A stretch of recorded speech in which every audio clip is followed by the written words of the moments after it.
Hey, welcome. It's the Crypto Coach Blockchain Wayne. In this video, I'm going to show you how to utilize the FIO Request feature within the WalletSwap app.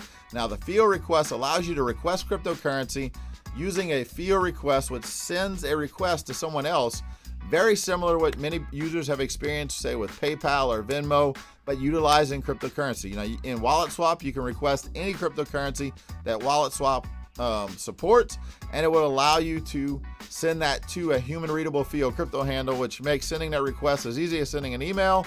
And then the person sending the cryptocurrency, all they have to do is open up their request and approve it, and it's as simple as that to complete those requests. So I've got the WalletSwap app pulled up here. Let's take a look. So in the WalletSwap app, for this case, I want to request Polygon Matic. So I select that one, and down at the bottom next to the receive button, I'll hit those three dots, and then I hit request funds down at the bottom. I say I want to request 3 of the Matic token. I put in 3, and then at the bottom I hit create FIO request.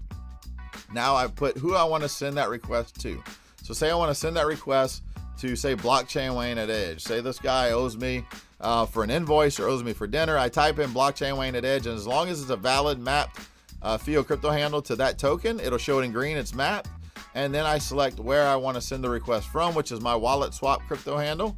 And then I put in that memo I talked about. It could be either an invoice number, it could be reference something else, or say we split dinner and I want to request this person this friend of mine to reimburse me for their portion of the dinner. So I can put dinner split.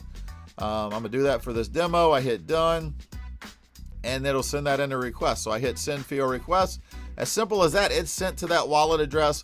Once that person that receives it opens up that wallet and approves it, it shows up just as simple as you see it showed up here. I now have 3 Matic in the wallet because that person approved the request, that FIO request in their wallet. It's as simple as that to request cryptocurrency from someone else and also to deposit into your WalletSwap wallet. So get in, check it out, set up your FIO crypto handle if you haven't done that already, and send out a FIO request, test it out. So that's it, everyone. Have a great day.